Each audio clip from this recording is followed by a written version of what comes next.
Bismillahirrahmanirrahim. Welcome to Askaria Schools and Colleges.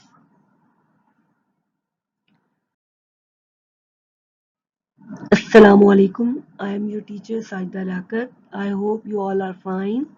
Today we will discuss lecture 6 of chapter 1.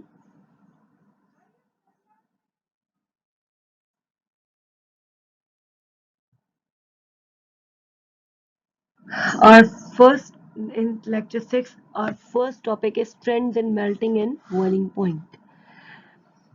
First of all हम ये देख लेते हैं कि melting and boiling point हम क्यों डिस्कस करते हैं.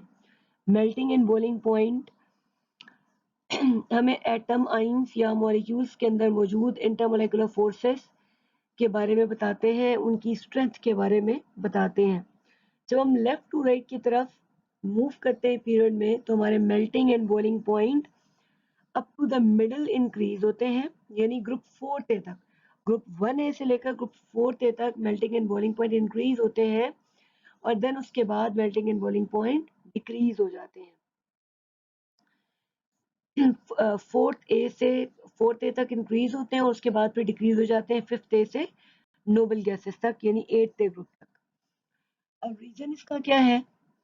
रीजन इसका ये है कि हमारे जो मेल्टिंग एंड बॉइलिंग पॉइंट है वो मॉलिक्यूल्स के साइज और उनमें मौजूद इंटरमोलेकुलर फोर्सेस, बाइंडिंग इलेक्ट्रॉन्स पर डिपेंड करता है.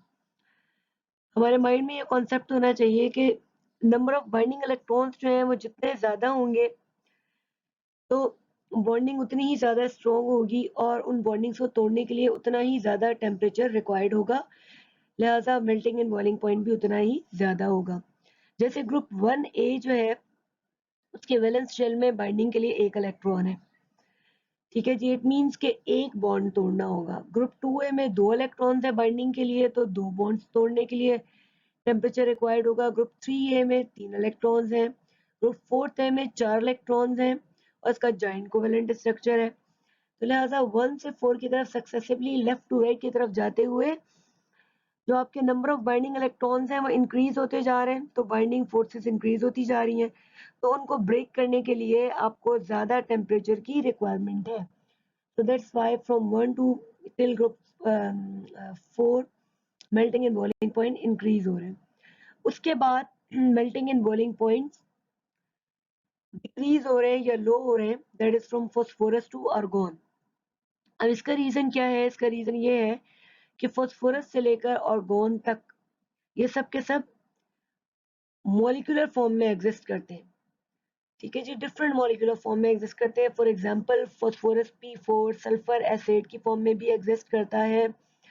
हैलोजेंस डायटोमिक फॉर्म में एग्जिस्ट करते हैं. नोबल गैसेज मोनोटोमिक फॉर्म में एग्जिस्ट करती हैं. तो क्योंकि ये सब सिंपल मॉलिक्यूलर फॉर्म में एग्जिस्ट करते हैं इसलिए इनमें वीक इंटरमोलेकुलर फोर्सेस एग्जिस्ट करती हैं. तो इनको ब्रेक करने के लिए लेस अमाउंट ऑफ हीट या टेम्परेचर रिक्वायर्ड होता है, इसलिए इनके मेल्टिंग एंड बॉइलिंग पॉइंट कम होते हैं. अब इसी से रिलेटेड पीरियड थर्ड एलिमेंट से रिलेटेड एक क्विक क्विज है जिसमें क्वेश्चन नंबर 1 है कि आपने उन सिंबल्स पीरियड थर्ड एलिमेंट में जितने भी पीरियड थर्ड में जितने भी एलिमेंट्स हैं उनके सिंबल्स को रिप्रेजेंट करना है और उनको इंक्रीजिंग एटॉमिक नंबर के लिहाज से लिखना है. तो ये तो आप स्टार्ट के टॉपिक्स में इंट्रोडक्शन के अंदर पढ़ चुके हैं. लेफ्ट टू राइट की तरफ हम सोडियम से आर्गन की तरफ चलते हैं. Sodium atomic number 11, magnesium 12, aluminium 13, phosphorus 15, sulphur 16, chlorine 17 and argon 18. Question 2 है कि ऊपर जो पीरियड थर्ड के एलिमेंट्स हैं इनमें से कौन से एस ब्लॉक से बिलोंग करते हैं और कौन से पी ब्लॉक से. तो यहाँ पर जो सोडियम और मैग्नीशियम है वो बिलोंग करते हैं एस ब्लॉक से, जबकि उसके अलावा जितने एलिमेंट्स हैं वो सब के सब बिलोंग करते हैं पी ब्लॉक से. फिर उसके बाद जो हमारा थर्ड क्वेश्चन है वो है write empirical formula of chloride form by the element with atomic number 13. तो हमारे पास पीरियोडिक टेबल में एटॉमिक नंबर 13 के साथ कौन सा एस एलिमेंट है? That is aluminium. नेक्स्ट जो क्वेश्चन है वो है how can you prepare the sample of chloride. के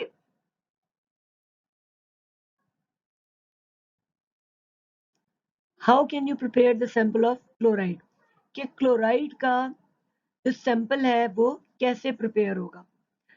तो इसके लिए इक्वेशन मौजूद है, 4 एल्यूमिनियम 3 क्लोरीन के साथ रिएक्ट करके बनाएगा एल्यूमिनियम क्लोराइड 2Al2Cl3।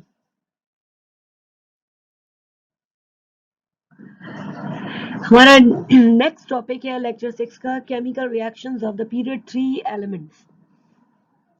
हमने देखना है कि पीरियड 3 एलिमेंट्स किस तरीके से रिएक्ट करते हैं वाटर के साथ। तो सबसे पहले हमारे पास सोडियम। सोडियम जो है वो बहुत ही ज्यादा रिएक्टिव मेटल है, ठीक है।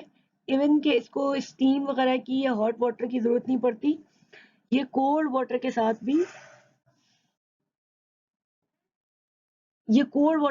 भी जो है वो इजीली रिएक्ट कर लेता है, ठीक है। और इसका रिएक्शन जो है वो बहुत ही ज्यादा एक्सोथर्मिक रिएक्शन है।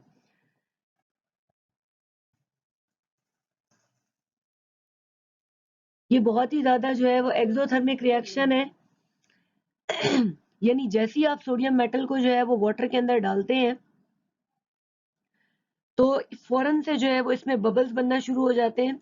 सोडियम मेटल को कट करके पानी में डालने पर इसमें एक तो साथ सोडियम हाइड्रोक्साइड बनता है और दूसरा इसमें हाइड्रोजन गैस लिबरेट होती है, ठीक है। यानी हाइड्रोजन गैस की बबलिंग शुरू हो जाती है। और ये वाज़ेह तौर पर अगर आप लैब में इस रिएक्शन को करके देखें तो आपको हाइड्रोजन गैस की बबलिंग शो होती है, ठीक है। नेक्स्ट हमारे पास रिएक्शन विद मैग्नीशियम। अब रिएक्टिविटी जो है वो डाउन द ग्रुप तो इंक्रीज होती है, लेकिन लेफ्ट टू राइट की तरफ रिएक्टिविटी जो है वो डिक्रीज होती जाती है। तो अगर हम मैग्नीशियम तो को देखें तो मैग्नीशियम का वाटर के साथ, मैग्नीशियम जो है वो स्टीम के साथ भी रिएक्ट करता है और कोल्ड वाटर के साथ भी, लेकिन कोल्ड वाटर के साथ जो इसका रिएक्शन है वो बहुत ही स्लाइट होता है, ठीक है। जबकि स्टीम के साथ इसका रिएक्शन जो है वो थोड़ा विग्रस होता है और ये बर्न करता है। तो मैग्नीशियम रिबन का पीस जो है जब हम कोल्ड वाटर में डालते हैं तो वो स्लाइट सा रिएक्शन देता है और हाइड्रोजन गैस की जो है बबलिंग होना शुरू हो जाती है और साथ ही मिल्क ऑफ मैग्नीशिया या मैग्नीशियम हाइड्रोक्साइड फॉर्म होता है। अगर मैग्नीशियम को स्टीम के साथ रिएक्शन करवाया जाए तो यही रिएक्शन जरा फास्ट हो जाता है और इसमें हमारे पास प्रोडक्ट्स डिफरेंट आते हैं, यानी मैग्नीशियम ऑक्साइड और हाइड्रोजन गैस लिबरेट होती है। थर्ड है reaction with aluminium. Aluminium powder को अगर आप रिएक्ट करवाएं तो ये कोल्ड वाटर के साथ रिएक्शन नहीं करता, ये स्टीम के साथ रिएक्शन देता है और स्टीम के साथ भी इसका रिएक्शन जो है वो बहुत स्लो होता है। अब इसका रिएक्शन क्यों स्लो होता है, क्योंकि एल्यूमिनियम जो है वो वाटर के साथ मिलकर एल्यूमिनियम ऑक्साइड की प्रोटेक्टिव लेयर बना लेता है और इसके साथ साथ और भी बहुत सारे डिफरेंट वेरियस ऑक्साइड्स होते हैं जिनकी ये लेयर्स बना लेता है। और ये जो प्रोटेक्टिव लेयर है एल्यूमिनियम ऑक्साइड की, ये फर्दर कोरूजन या रिएक्शन को प्रिवेंट करती है, रोकती है। साथ ही साथ हाइड्रोजन गैस की लिबरेशन होती है।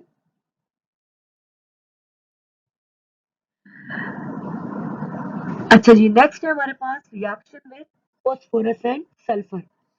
तो अब जो फॉस्फोरस एंड सल्फर है इसके जो है वो वाटर के साथ कोई रिएक्शन नहीं है।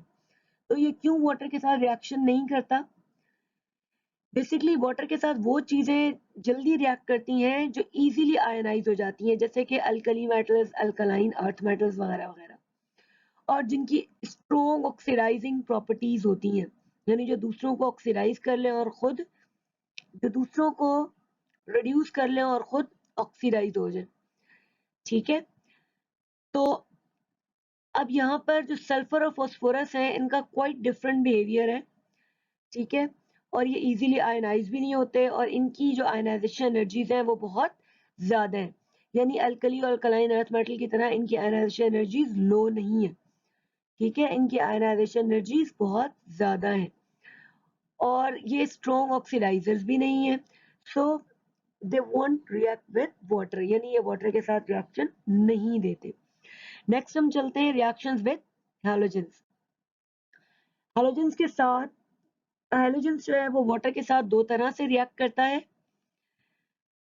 एक, जब ये वाटर के साथ रिएक्ट करता है तो यहाँ पर प्रोडक्ट बनता है हाइपोक्लोरस एसिड और ग्रीन कलर का सोल्यूशन बनता है। जबकि दूसरी तरफा क्लोरीन जो है वो वाटर के साथ रिएक्ट करता है तो वो हाइड्रोक्लोरिक एसिड और ऑक्सीजन बनाता है। यानी प्रोडक्ट दोनों जगह डिफरेंट है, एक जगह हाइपोक्लोरस एसिड है और एक जगह हाइड्रोक्लोरिक एसिड है। ठीक है, यानी एक जगह क्लोरीन की ऑक्सीडेशन स्टेट जो है वो +3 है हाइपोक्लोरस एसिड में,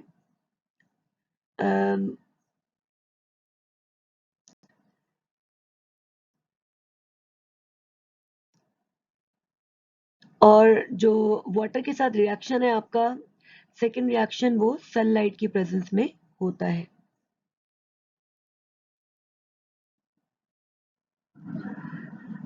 Thank you so much. I hope you understand the lecture. Stay blessed. Allah Hafiz.